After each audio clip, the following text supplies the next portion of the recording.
Mary, I'm gonna try to make you a host. Let me, Okay. I feel like I should be able just to allow you to share your screen, but it's not giving me that option. So I'm gonna try this.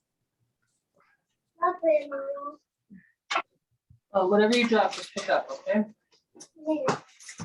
Okay, you should be good to go now.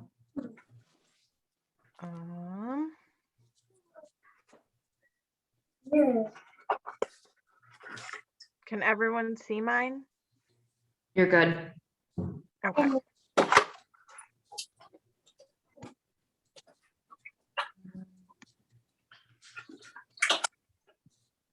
All good? Okay. Yeah, looks good. Awesome. Okay, well, thank you, everybody. My name is Mary, and this is Grace, and we are therapists at the Genesis Therapy Center. So we have a lot of locations, a couple in Oak Lawn, soon to be Evergreen Park, Oak Forest, Schaumburg, Oak Brook, Oak Park. So we're kind of all over the area. Each therapist has a different clientele. We see couples, children, families, individuals for all kinds of concerns, whether it's like family problems, anxiety, depression, anger, interpersonal relationships, so things like that. We do accept all major insurances, and we also do offer a sliding scale fee as well for those whose insurances we do not accept. So today our presentation is going to be on childhood anger and what's normal and what to look out for. So like anyone, children can experience anger and it can be a normal reaction. Most causes are due to not wanting to do something they're asked to do, feeling defiant, and a lot of children do have occasional meltdowns or tantrums at appropriate ages. Anger can also be a secondary reaction that they turn to if they're experiencing other feelings such as sadness or embarrassment. So when is a child's anger or aggression a concern? So it can be a concern when they're having repeated tantrums past the developmental age, such as 5. Also, if it becomes dangerous to themselves or others, and they are starting to show signs of violent behavior, like throwing objects or hitting or kicking. If the child's anger disrupts home life, ability to function in school, and has a negative impact on development of healthy peer relationships, these are all concerns of the anger as well. So some symptoms that your child may be experiencing are, they come in many forms, and we've listed some here, which include aggression, such as hitting, kicking, or throwing objects, temper tantrums, shutting down, like remaining silent and unwilling to communicate, withdrawal, like staying in the room more often, not socializing with family or peers, outbursts, which can include crying, name calling, appetite changes, which can look like an increase or decrease in appetite, changes in affect, so change in the child's normal personality and how they normally perceive themselves, and a decrease in the ability to function during events and activities at home or with friends, including during school, extracurricular activities, and other hobbies or interests.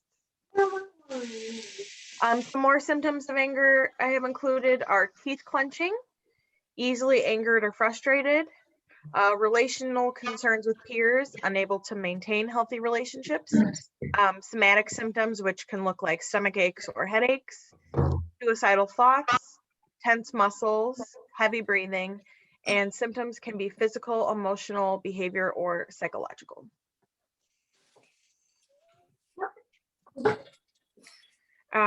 So some triggers and causes, frustration about not getting what he or she wants, frustration when being asked to do something that they do not want to do, different genetic and biological factors, environment, which can look like inconsistent or harsh punishments.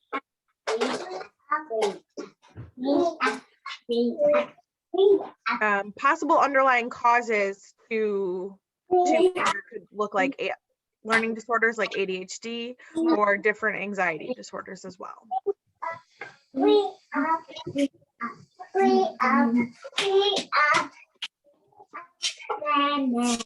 Ready for me?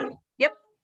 Okay, so the biggest question we have here that we want to discuss a little bit is, what do we do for treatment? And the first thing that I want everybody to think about, just given the information that Mary gave you, is my child exhibiting some sort of behavior that makes me think that they do need to seek some treatment, which is counseling or a psychological evaluation by a child psychologist.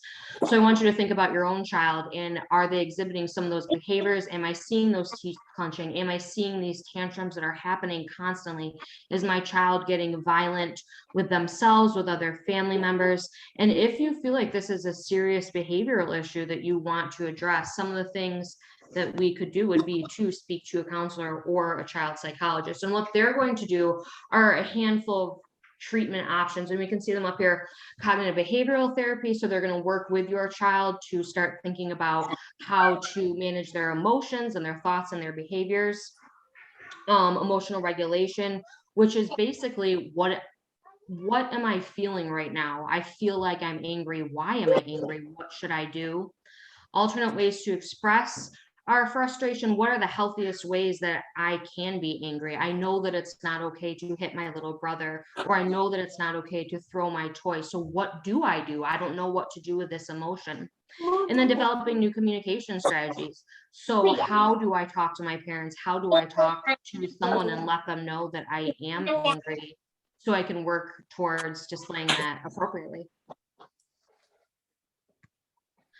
So that was the idea. If you do decide to take the route that my child is displaying these anger issues and we need some serious help, professional help. But if you're feeling like, you know what, my child is expressing these anger issues, but I don't know if we definitely need to go see someone just yet, this is what I want to talk about today, and what you are doing as a parent to help with these issues. So the question I want you to ask yourself is, number one, let's start with ourselves. Children learn by what we do, not by what we say.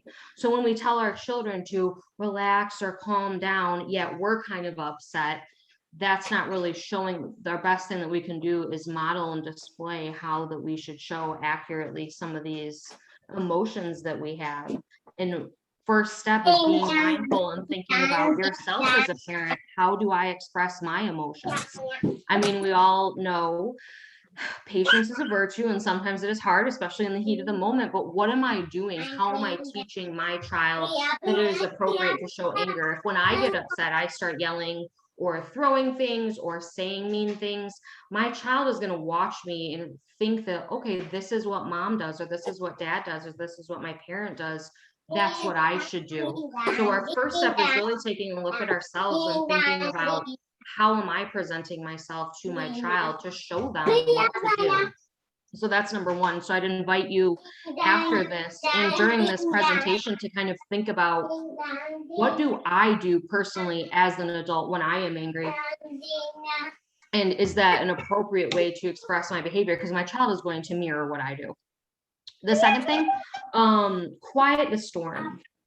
So when I say something like that, if our child is in the middle of some sort of angry episode or tantrum, the first thing that we can do is not add fuel to the fire. So we want to calm and quiet down.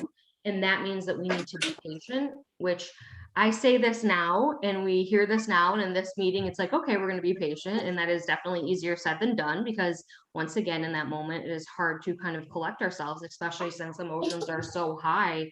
But we want to make sure that we are not allowing this to get out of control, because once we start, the problem is our child is having trouble. And then if we kind of engage with them and start yelling and getting into this and huffing around and being high up on our emotion scales, it's really going to kind of, we're going to do this and we're just going to get it higher. So we need to make sure that we as parents are staying calm and staying collected and being patient and not adding the fuel to that fire for our children. And then the third thing I want to bring up is, I'm so sorry. Is there any way, I just want to make sure everybody, if you can make sure you can mute your mic so we can all hear each other. So the third thing that I want to talk about is anger is acceptable. It is okay to be angry. It is okay to express every single emotion that we have. Sometimes if you think about it, we know in our society right now, if someone gets mad, we like to say, calm down. Or if someone's sad and crying, we like to say, stop crying. You know, I mean, we try to suppress these emotions, but you never see anybody, if someone's laughing or having a good time, you're never like, let's stop doing that. Let's stop having a good time. So we need to start thinking about how these emotions, being sad and being angry, are perfectly acceptable. They're part of the human condition, that sometimes we are sad and sometimes we are angry, and that is okay. So anger is acceptable, and we need to let our children know, and for ourselves, that we absolutely can feel angry and that's totally okay.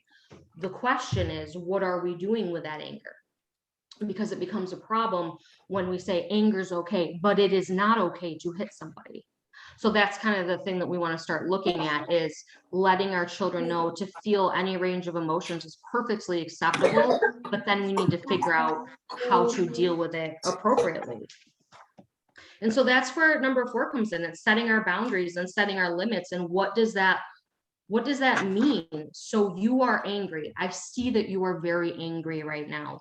What can we do about it?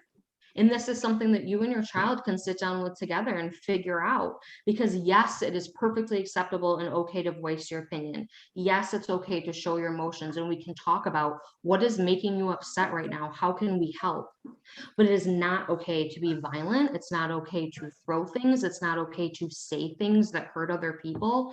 So really sitting down with your child, and here's the other thing is, we want to do this, to have this conversation with our children before any of these anger episodes are happening. We want to be in kind of a neutral state, because if we're in the middle of this anger issue and we try to say, it's just not plausible to sit down and be like, okay, I know you're angry right now, let's talk about some soothing things. We need to do this beforehand and figure out, have this conversation with our children.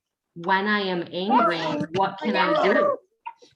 So some examples could be, if I am angry, I need to go outside and take a walk. Let's go outside and take a walk together.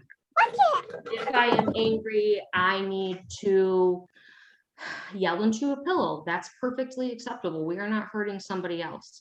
One thing I do want to mention, though, is a lot of times we think that isolation is a good idea, that you seem angry right now, maybe you should go take a minute and go sit in your room for a second. This, as an adult, is acceptable. It's perfect for us, for adults, because we can handle ourselves. I need a minute. I feel like I'm going to get angry. Let me go in the bedroom for a moment and collect myself. For children, it's not okay, because children are going to need guidance from us. If they go into the bedroom, they're just stuck in there with their emotions and not really know what to do, and it's not really helpful. So we need to remember in these moments of anger that having our children be isolated from us is not really helpful, because they also, like I said before, they are watching us. We are teaching them, and so we need to show them what to do in the event of when they are angry. So my suggestion to you, let me just recap these with you. Number 1, starting with ourselves, let's really try to be mindful as parents. How do I express my anger? How can I teach my child? We need to have a conversation about, when we are angry, what we do that is healthy. Once again, not screaming, not throwing things, not hitting people, not saying mean things, but other options. 2, quieting the storm. We need to make sure that we ourselves, when it gets chaotic and when it gets angry, that we ourselves take a deep breath and remember that we are the parents and we need to be in control. And this is a learning experience that we need to teach our children what we should do at this time. Number 3, anger is acceptable. All emotions are perfectly acceptable and normal and human being reactions to have to this world. And sometimes I think we forget it's really hard being a little person sometimes, and nobody listens and everybody's telling you what to do. So it's really getting on our children's level, and I mean level physically actually too, getting down on our knees to their level and telling them that I understand that you are angry. It must be hard being angry. What can we do about it? Because when we start to get angry back or punish or lash out because we ourselves are scared and nervous. I mean, it's scary seeing your child act like this. I understand that, but we need to be the adult and act. And then setting the limits. And that is once again a conversation that I think we should have with our kids and say, when we are angry, what do you want to do about it? How can you tell me that you are angry? How do we want to talk about it? What are some things that I can help you with?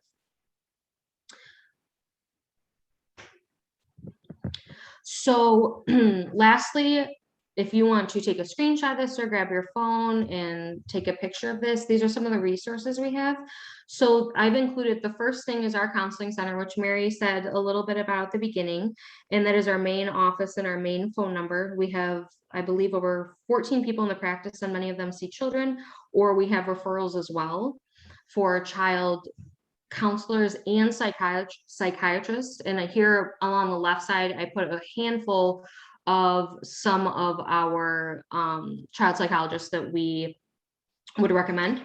So you can take a look at those if you're interested. And then also further reading, if some of the things I said really kind of resonated with you and sparked with you, a lot of the information that I get from is this book, and it's How to Talk So Kids Will Listen and How to Listen So Kids Will Talk.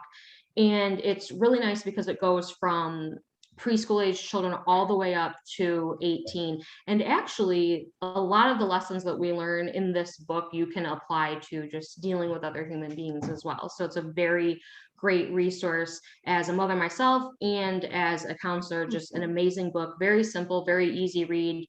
And I would encourage anybody, if you are interested, to take a look at it.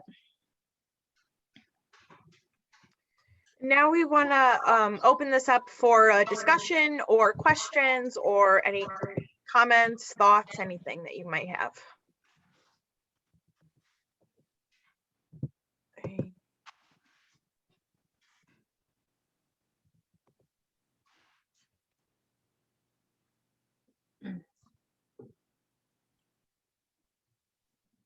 If anyone wants to talk about something that we said that made it was kind of, we said something, you're kind of like, either have a question about that, or if anything in here, someone wants to speak up and let us know that it has happened to you or is happening to you with your child, or it resonates with you, feel free to let us know, because we'd like to have kind of this isn't your time now to have a discussion about anything that you have questions, or yeah, that's definitely happening to me, or I'm struggling with something. Hi, I have a question. Hi, yes.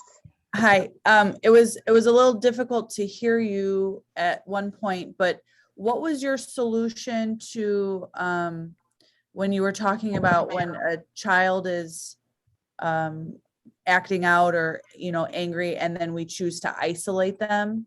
What was the solution instead of isolation? Yeah, so a lot of times, I'm just going to repeat a little of that information because I know it got loud. So a lot of times we as adults, a perfectly healthy thing that we do is, give me a moment, I need to take a second to myself and walk away. And we kind of self-isolate to give us some time to cool down, regulate ourselves, like, okay, I'm not going to freak out, I'm not going to say something. Children, that you would think that it would be appropriate, but it's actually not. We do not want to isolate children because the problem is they don't know how to regulate their emotions. So they're in their little bedroom, in their little mind, and unable to do anything. And it's actually not beneficial. So what do I do if my child is acting out and I don't want to isolate them? We need to be next to them. We need to be with them and sit with them and help them through what it is like to experience anger as a human. So like I said before, sitting with them and getting down to their level and looking at them and saying, it seems like you are mad right now. That's the simplest thing we can say, is we are noticing them. We are seeing them. I see you and hear you, and you are mad. So that's the very first thing we can do, is just validate that. Let them know you are angry. What is going on? And they might not even be ready to have a conversation yet. They might need to just sit there and cry, or sit there and emotion, kind of, you can see anger in people's body, and that's certainly okay to just kind of let it out a little bit. So instead of isolating, we're actually going to do the opposite, and we are going to sit there with them and let them know. And that doesn't necessarily, maybe it depends on your child, and your child and what they're comfortable with. So this might mean, I want to sit next to mom or dad and hug, or this might mean they might say, I don't want to do that, but you can just sit there on the other side of the couch and say, that's okay, I'm here. When you're ready, when you want to talk, we can talk about this.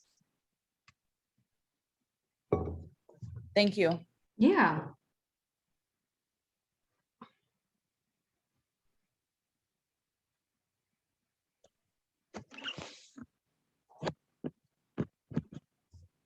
Does anybody else have anything that they thought about or questions that they have? Seriously, I know sometimes these Zoom meetings are awkward, but if you have anything on your mind, please let us know, because this is really a great opportunity to just toss it out there. And as professionals, we can give you any sort of advice or experience or something that we know that might be helpful. Yes, hi. I have a question. Yeah. Yeah, so I have a relative that he's a little child and he displays anger quite frequently, but he's not communicative, so he doesn't talk yet. So what kind of resources or advice do you have for a child that doesn't communicate?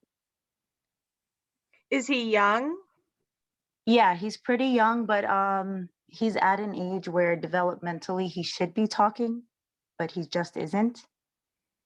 And so in frustration, I can assume is that he just displays his communication through, physical activity, like he's super active and um, he isn't diagnosed with anything or anything like that. But just at the age where he should be talking and he isn't, he just displays everything with like, hyperactivity and sometimes anger. So what kind of advice and like resources do you recommend that, you can probably help guide the parent to seeking treatment for their child? So that, I mean, when you say he's young, what is this, toddler age? Yeah, about 6 years old, 6, 7, I think. Okay, so small adolescent. I think that maybe you should get the pediatrician involved and ask them, have the parents talk to the pediatrician and be like, here are the things that he is doing, here are the things that he is displaying, and we are a little bit concerned about his behavior. Because I think that there's obviously some, and I don't know, I'm only know what you've told me right here this little bit, but there might be some emotional, cognitive, physical delays, or I don't want to say issues, but something going on that we might not know about. So getting in touch with his doctor first off to make sure that's nothing. We want to eliminate any sort of, before we start with mental health, let's make sure that it's nothing physical, that it's nothing like, oh, this is the reason why somebody is doing this. And so that they can kind of guide you where to go. Because my immediate reaction would probably be they would do all the physical things, and then the pediatrician would send you, or whoever this is, I'm sorry, to mental health, possibly child psychologist or behavioral specialist, who is suited for not just a regular counselor like at Genesis, but someone who is very direct and suited for children of this age and displaying this sort of behavior. So pediatrician is where I would start. All right, thank you so much. Mhm.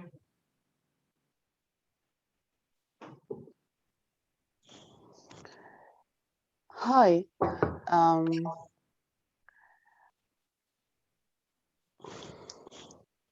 To say, if we're not showing them that we are mad or angry in most situation, they're going to do same thing. So it's not easy to come down for us as a mommies. And I totally understand that. I mean, if I can share something with yourself, I'm a mother myself, and it's so easy right now to tell you, okay, when so-and-so gets angry, we need to be calm and relaxed. Because in here, you hear that and you're like, okay, yes, I will. But when you are in that situation, it is very different. It is very intense and scary. And even as an adult, I know there have been times where it's nerve-wracking and we've lost our cool. But what we need to do is try to right now realize that when we ourselves as adults allow ourselves to get riled up, that it is not helpful. It's not helpful at all. First of all, for our children, because they need us to be there and they need us to be ready and willing to participate in this.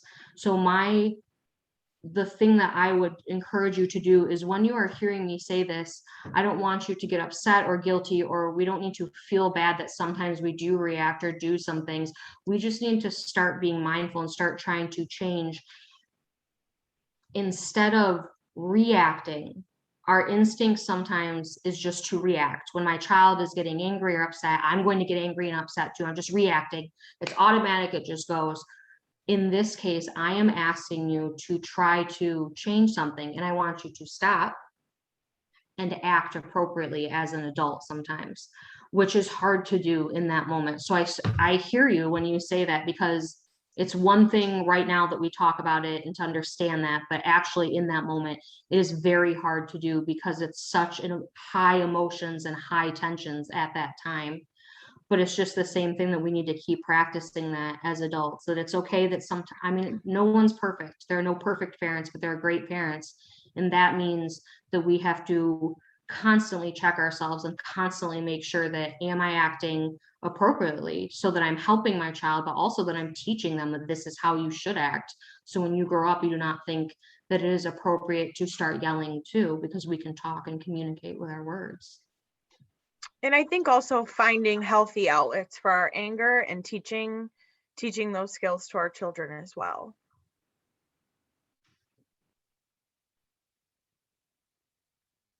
And that can be a fun thing. That can be something that we can do together, even as a family, is what are some things that we can all do. I mean, this is kind of the fun part of this conversation, is it's like, what are some things that we can all do that can get out our energy, because children have a lot of physical energy that they need to get out.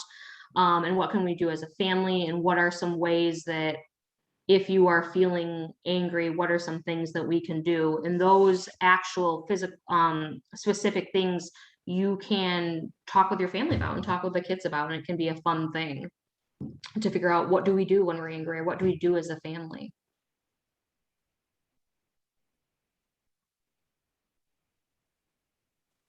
Yeah, hi.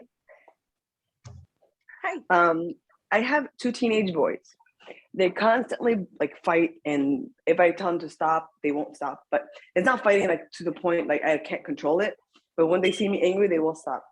One kid will listen, try to do his best to obey me. The other kid, he loves to get the second brother annoyed. And every time I yell at him, he's like, "You always yelling at me." He victim blames, but victim blames. I'm like, do you see what you're doing? He's like, no. I'm like, and I get very angry at him, and I just like, either I yell at him or ignore him, and he doesn't like the ignoring part. And if I ignore him, he goes off the rails. He's like, "Why do you ignore me? Nobody does that. No parent does that to their child. How dare you? What kind of parent are you?" So how am I? So I see that not working. So what should I do for him to like, basically not to obey me, basically, if that makes any sense? So when I hear something like he's doing things and antagonizing his brother, that makes me think that he's looking for attention. And when I say he's seeking attention, automatically we like to think that's bad. You're just looking for attention and doing something. When in reality, he is just looking for attention. I don't think it's necessarily a bad thing, that he just wants to be with you and wants to talk to you and wants to be around you. And at this point, maybe he's doing these things that are negative, because it doesn't matter if it's good or bad, you're still going to get his attention. And so especially when you say that when you ignore him, that makes him even more mad. So my advice to you, or my suggestion to you, might be to talk with him. Talk with the brother who is antagonizing the other brother, and let him know, sit him down and talk with him as equals at this point and say, what is going on here? I notice that you're doing these things, and it seems like you want something from me. What can we do? Because a lot of times teenagers, they just want us to be with them and sit and listen and talk to them and ask them how they're doing. So some of his behaviors makes me think that he just wants more attention. And right now, if he can get that negatively, that's fine. He'll take it. And so what can you do as a parent to help that, is to just be present with him and talk with him and ask him what's going on, because I see that you're doing some things and I know that that's not how you want to act, and kind of get into a conversation about what he wants and needs from you as mom sometimes. When I say that, what are you thinking in your head that how that might go, or what are your thoughts? My thought is that every time I say, "Come, let's talk, let's go out, let me and you only go on a restaurant," like no siblings, no something. He's like, "No, I don't want to do it." I do try to like put one-on-one time with me or one-on-one time with his dad. He just like, no, I don't want to do it. It's like he gets annoyed. I'm like, okay, what do you want? Anything you want from me? Let's go. You want to talk? Let's go to the room and talk. He will talk. He will talk about whatever he's interested in, and I listen. But if it's like, I don't know, it's like I feel like I'm not doing enough, but I don't know what I'm supposed to do. The more that I should do, I don't know what, like exactly how to get him. I'm like, let's go out. He's like, I don't want to go out. I'm like, okay, fine. I'll go out with your brother. He's like, well, so you don't ever go out with me? I'm like, do you want to come with? He's like, yeah. I'm like, let's go. I'm like, do you want me and you to go out only alone? He's like, no, I don't want to go out with you. I'm like, okay, whatever you feel. I don't want to like force him to do something that he's not into doing. And I want him to do, like, if you want to come with me, come. The door's open. Let's go. Or like, let's go shopping. You want to come with me? He's like, no, I don't want to go. So I don't know what to do. I tried to put one-on-one time with him, but he's like basically like he's like denying me in every step of the way. It definitely sounds like you're doing enough. It sounds like you've kept an open communication with him, and with you asking him to do activities like just you two or just him and his dad. I mean, it definitely does sound like you're doing enough. I definitely agree. I mean, as long as I'm so excited and that you said that you were like, let's go out to eat, let's do this if you two want to do that. And that is his choice. You've done everything that you can do. I'm putting them out there. I'm saying, I do want to hear you talk. When you said that you listen to him, even though sometimes it's hard to listen and be super engaged with some of the times when they start talking, but you're there, you're doing what you need to do. And that's sitting there and being with him and listening to him and offering him and letting him know, I am here for you. If you want to go out, just us two, that's fine.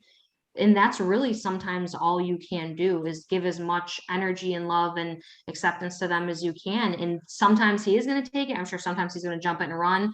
Sometimes he's just not. And so that's that really hard part as a parent, the struggle of, am I doing enough? And you are doing enough. You are there, and that's all you can do. Thank you so much. Yes.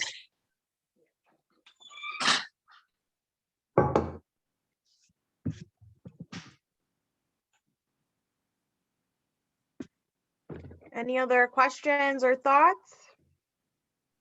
Yes, I'm so sorry. I have another question. No, Yes. good. So my eldest, he just gets super emotional when you call him out on like any inappropriate behavior that you'll call him out on, just stop doing that, or that's not nice. And then he just stops, then he gets super emotional about it. Like and then he just, he'll complain. He'll like, you don't let me be myself. And, and it's not necessarily that like, I'm annoyed about him being himself. No, it's okay. He can do that. But if it's just, borderline inappropriate, or I don't like him, roughhousing with his younger brothers, like, and then he'll just, stop and get super emotional. So like, how can I help him through those emotions? And like, why is he getting super emotional for me to, call him out on these behaviors, so to speak?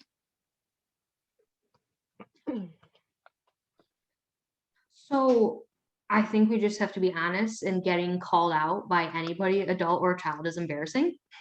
And so I think recognizing that, being like, you can pull them aside afterward and be like, nobody likes to be, we don't like to be told we're wrong. We don't like to be told we're doing something. When we get called into our boss's office for something we need to change, it's embarrassing. I mean, as much as like we are adults and we can handle it, it is. So there is that feeling that he's probably feeling too, of like, you say that his younger brother, so I'm assuming he's a little bit older, like in his teens. No, he's 8 and his younger brothers are 3. So like, like that age difference sometimes is a little bit too rough with them. Sure, And sure. yeah, like I always try my best to like pull him aside because I don't want him to feel embarrassed. But like just in our family unit, I expect him to be like, okay, that's my mom, that's my dad, these are my younger brothers, and then I kind of want to, show his younger brothers that like what he's doing isn't appropriate. And I kind of want to like have that as like a teaching moment for them too. But like, do you just recommend like me always pulling him aside to call him out on those behaviors? Or like, is it okay to like, confront him about it, like with his brothers present? Or is that maybe one of the aspects why he's getting emotional? Well, like I said, I think the first thing is just recognizing that is a little embarrassing. So you have to decide as the adult in this situation, is it appropriate for me to say something in front of people And I think that means if he's doing something that's hurting his, and obviously we're saying accidentally, not, you know, on purpose, but if he's doing something that's hurting his little brother, so your younger children know that mom has my back too, that my mom is not going to allow my older brother to do this. But I think it's probably the way that we are saying it to somebody, and we can say it in a way that is not, there's a difference. Okay, well, I'll show you this example. There's a difference between me saying like this, do not do that. You need to stop hitting your little brother like that. That's not nice. They're not going to like you if you do that. Versus, I see that you're hitting your brother like that and you're getting a little wild. I think that's too crazy. Why don't we do something a little different? And let's use this instead. Do you guys want to do this sort of activity? Kind of the way you say it and the way in which you say it is going to, we want him to feel when he's getting told what to do, we want him to feel like, okay, I shouldn't do that, but maybe I could do this, and kind of have it be a positive thing versus I am bad, I did something wrong, now I should feel embarrassed. Does that make sense when I say something like that? Yeah, that makes perfect sense. Thank you so Okay. much. And Yeah. I think also with the age difference, like you mentioned, you said he's 8 and his siblings are 3. I mean, he might used to be like roughhousing like he is with other 8-year-olds. So I think modeling what's appropriate, how to appropriately play with someone who's younger and smaller than us, and, you know, teaching like sometimes you have to be more gentle or less rough or anything like that. Just modeling that behavior as well. Yeah, because like his brothers too, you know, they kind of get rough with him. And then I'm just trying to show him that like, even when your brothers are rough with you, I want to kind of defend you as well, you know. But it's just him that gets super emotional, and his brothers are kind of like brushing it off, and then they just go about their day, you know. But Mhm. you know, I was just wondering if he always gets super emotional.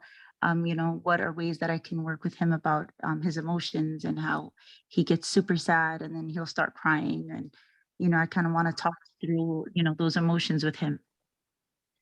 Yeah, and I think that's such a good idea too, to ask why, you know, why is he, I see that you're crying right now. Why are you crying? Because we have no idea. It could be that you scolded him. So I'm just sad that you got mad at me. And then you can explain to him, you know, I mean, I'm not mad that, you know, there's whole different things. Or he might be sad that I don't want to accidentally hurt my little brothers. You know, there are so many different things that could be going on in his little head, that I think it's great that you sit down and do talk to him after it happens, and, you know, what's going on? What are you sad about? And then you can have a conversation about that. Right. Thank you so much. I appreciate it. Yeah, for sure.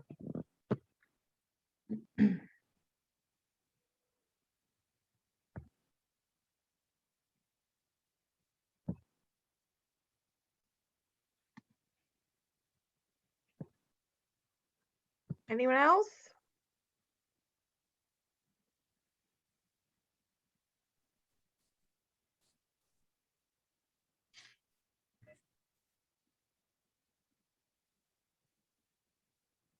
Okay. Well, if there's no more comments or questions or anything, that is our presentation for today. Thank you guys so much for attending and being present and asking a lot of great questions. And we really appreciate it. And of course, if you ever need any additional support, feel free to contact the Genesis Therapy Center. Thank you both so much. This was really great information, I think, and like lots of really good conversation and questions. So thank you for being willing to do that. And parents, thank you so much for tuning in today and coming out. Again, please don't forget to let your child's teacher know also that you attended. And if you ever need the phone number for Genesis, we also have it here at school. So you can definitely reach out to us and we can provide that for you as well. So thanks so much and have a great weekend. Bye. Thank you Bye. so much.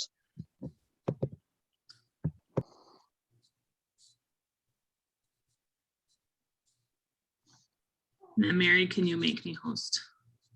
Yes. How do I do that? So just go to those, like if you click on my picture, there'll be 3 little like white dots in the corner. Make host. I see. Yes. Yeah. You think I would know how to do this by now? Thank you. All good? Yeah, we're all good. Thanks All right. so much. Of course. Thank you.